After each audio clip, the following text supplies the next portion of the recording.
Welcome to another episode of the Tjhoko Paint How-To Series. I am Nadine Vosloo and today I'll be showing you how to apply stencil work with Tjhoko Paint. Very important is to select your stencil and to bear in mind that this technique can be done on furniture, on a gift, on large areas like a wall. You can be the artist within your own space. Within the Tjhoko range, we have a beautiful selection of stencils ranging from very small to very big. So depending on the surface that you are going to work on, select something that works for you. As you can see, I have used this stencil many times. And to clean your stencils, we have a cleaning video and guide. So please go watch that video for more tips and tricks on that. I am going to firstly show on a dark surface how to apply a lighter color. Very important first step is to ensure that you secure your stencil on your surface by using masking tape. So I'm just going to secure it with my masking tape. For this stencil work, I'm going to use Davit and I'm going to use the 25 milliliter sample jar.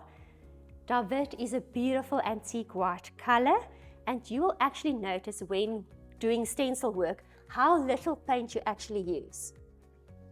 I'm using a stencil brush for the application, and the stencil brush has short, stiff bristles which just work so perfectly for a stencil technique, and the steps are as follow.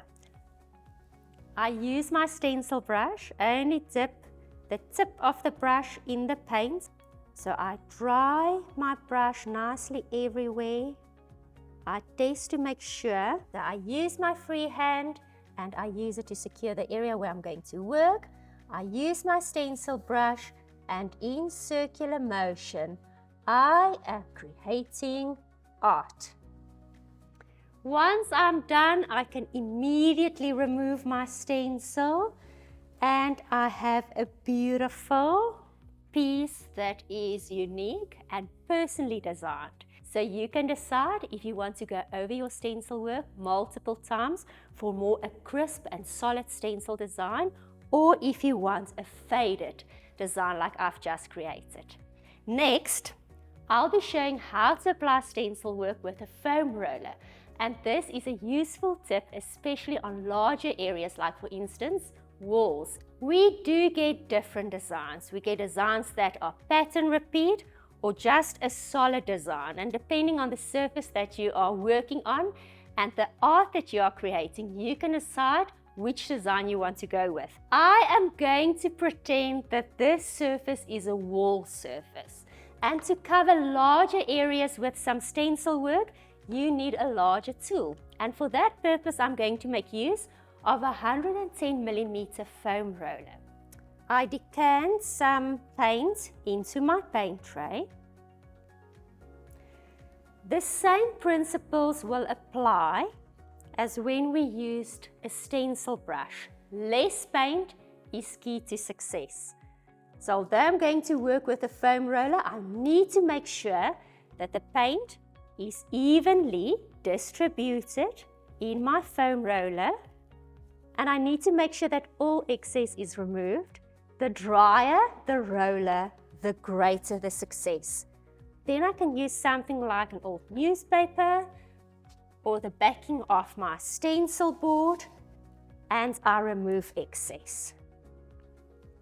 I love to use the backing of our stencils for gift cards.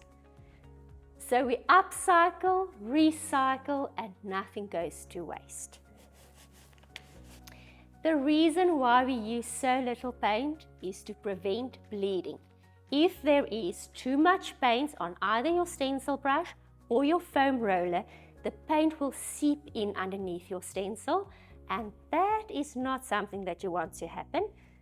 What I do next is, due to the fact that my roller is quite dry, I can apply pressure and roll different directions over my stencil.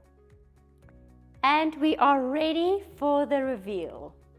I remove my masking tape, remove my stencil, and our surface is complete.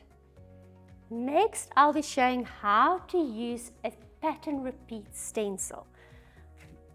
So this is an example of a stencil that can be pattern repeated. So it's one small stencil that can actually cover a very large area.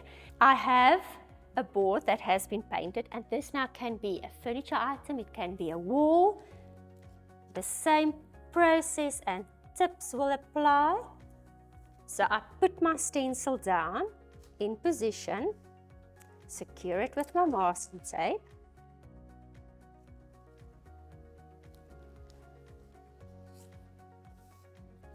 So I've applied masking tape just to make sure that my stencil brush doesn't reach the area that I've already painted.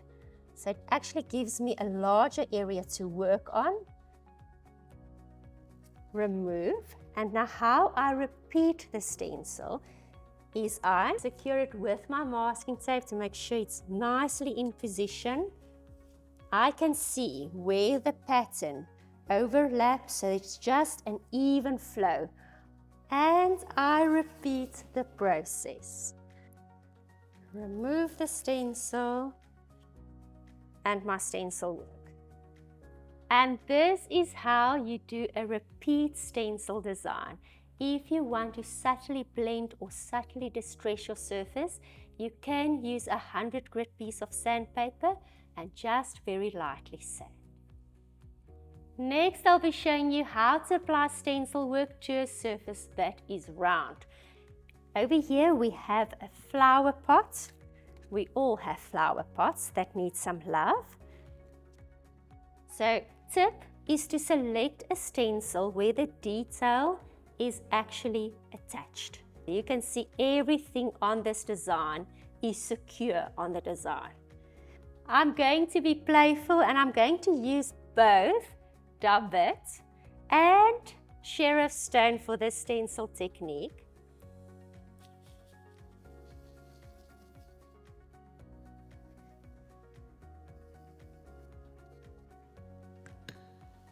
And in the caps where I haven't applied any paint yet, I'm going to fill those in with Sheriff Stone.